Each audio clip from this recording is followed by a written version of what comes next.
Halo semuanya, selamat datang di sesi bedah materi kita kali ini. Kita tuh sering banget ya ngebahas soal euforia proklamasi, kemerdekaan, bendera merah putih berkibar. Tapi pernah kepikiran nggak sih tugas raksasa apa yang sebenarnya nungguin bangsa kita tepat setelah momen puncak itu? Nah, hari ini kita bakal membedah secara khusus peran krusial umat Islam pasca 1945. Khususnya dalam satu proses yang luar biasa kompleks, membangun sebuah bangsa dari nol. Oke, mari kita bedah lebih dalam. Ngubah status dari negara terjajah jadi merdeka di atas kertas itu, ya satu hal. Tapi bikin negara itu benar-benar jalan dan berfungsi, wah itu tantangan yang levelnya beda banget. Pertanyaan besarnya, kemerdekaan diraih tahun 1945. Lalu apa selanjutnya? Ini tuh benar-benar tantangan yang bikin merinding karena nggak ada buku panduan atau cetak birunya sama sekali. Dan di momen genting inilah, seluruh elemen masyarakat harus turun tangan mengambil peran, gak terkecuali umat Islam sebagai bagian mayoritas yang jadi fondasi Republik ini. Peta jalan kita hari ini cukup padat dan menarik. Pertama, kita lihat dulu tantangan membangun bangsa pasca kemerdekaan. Terus, kita bakal bahas 3 tokoh inspiratif, Hamka dengan pena dan moderasinya, Gus Dur sang bapak toleransi, Habibie sang bapak teknologi. Dan terakhir, kita rangkum apa warisan mereka untuk masa depan. Kita masuk ke bagian pertama, membangun bangsa pasca kemerdekaan, dan peran krusial umat Islam di dalamnya. Teman-teman harus ingat, ngebangun bangsa yang baru lahir itu nggak cuma soal urusan politik orang-orang di ibu kota ya. Ini tuh kerjaan 3 dimensi. Pertama, mempertahankan kemerdekaan itu sendiri. Kedua, ngisi ruang kosong yang ada dengan pembangunan nasional yang nyata. Dan ketiga, ngebentuk kehidupan sosial, politik, dan juga budaya. Nah, peran umat Islam di sini itu kerasa banget di segala lini, mulai dari pendidikan, jalur dakwah, sampai kepemimpinan dari para tokoh-tokohnya. Nah, satu hal yang sangat menarik di sini adalah, kalau kita perhatikan, ketiga tokoh besar ini hidup di rentang waktu yang sebenarnya saling beririsan. Tapi luar biasanya, mereka ngasih pengaruh yang paling kuat di era Republik yang benar-benar beda. Hamka, yang lahir paling awal, meletakkan fondasi moral pasca kemerdekaan, sementara itu Habibie dan Gus Dur tumbuh jadi arsitek yang menavigasi Indonesia modern menuju era teknologi dan keterbukaan demokrasi. Masuk ke bagian kedua, Hamka, pena dan moderasi. Di sini, fokusnya adalah membangun jiwa bangsa. Buya Hamka ini mengambil peran yang benar-benar unik. Beliau menyebarkan ajaran Islam yang mendalam lewat tafsir Al-Azhar yang sampai detik ini masih jadi rujukan wajib. Tapi, yang bikin geleng-geleng kepala saking briliannya, beliau juga pakai karya sastra populer. Kalian pasti pernah dengar novel Tenggelamnya Kapal Van der Wijk kan? Nah, itu tuh dipakai sebagai media dakwah persuasif yang gampang banget dicerna masyarakat luas. Beliau membuktikan kalau teologi dan sastra itu bisa banget jalan bareng buat mendorong umat punya akhlak yang mulia. Keren banget kan? Kalau kita coba peras seluruh warisan Buya Hamka, intinya ada di 3 nilai utama ini. Pertama, keikhlasan tanpa pamrih dalam berdakwah. Kedua, kecintaan beliau yang luar biasa terhadap ilmu pengetahuan.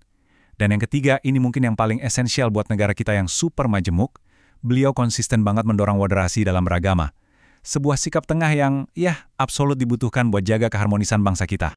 Lanjut ke bagian ketiga, Gus Dur, Bapak Toleransi. Fokusnya di sini adalah membangun tenun sosial Indonesia, membela hak minoritas dan pluralisme. Kutipan ini bukan cuma sekedar kata-kata manis, tapi benar-benar intisari perjuangan seorang Gus Dur. Di tengah dinamika sosial politik yang kadang, bikin kelompok tertentu terpinggirkan, tokoh Nahdlatul Ulama yang satu ini maju di garis paling depan. Beliau pasang badan untuk mastiin setiap warga negara, tanpa terkecuali, punya tempat yang aman dan selalu dihormati di rumah besar yang kita sebut Indonesia. Dan hal ini dengan sangat brilian mengilustrasikan kontras dari visi beliau. Kalau di masa lalu ruang demokrasi kita sering banget dibatasi, visi Gus Dur itu 180 derajat beda. Beliau habis-habisan memperjuangkan kebebasan berpendapat dan ngebawa wajah Islam yang ramah serta inklusif. Gus Dur mau nunjukin kalau agama itu harusnya jadi payung raksasa yang mengayomi semua pihak.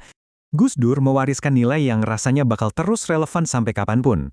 Komitmennya pada toleransi dan pluralisme, wah itu udah nggak perlu diragukan lagi. Tapi yang benar-benar patut kita teladani adalah keberaniannya. Keberanian luar biasa buat ngebela kebenaran, bahkan kalaupun beliau harus berdiri sendirian. Pada akhirnya, semua langkah Gus Dur itu bermuara pada satu hal, humanisme yang sangat mendalam. Oke, kita masuk ke bagian keempat, Habibie, sang bapak teknologi. Di sini kita bicara soal membangun masa depan fisik bangsa. Kalau kalian nanya, gimana sih cara Pak Habibie berkontribusi? Jawabannya super inovatif. Sebagai Bapak Teknologi Indonesia, beliau ngegas kemajuan sains kita dengan ngebangun industri pesawat terbang, IPTN. Tapi di sisi lain, beliau juga sosok yang aktif memimpin Ikatan Cendekiawan Muslim Indonesia atau ICMI. Bayangin, ini perpaduan yang jenius banget, mengintegrasikan kemajuan sains tingkat tinggi dengan kecendekiawanan Muslim yang aktif. Tahun 1998, ini adalah titik persimpangan yang amat sangat kritis buat sejarah politik kita. Secara faktual, peran politik B.J. Habibie di momen ini jadi sangat vital.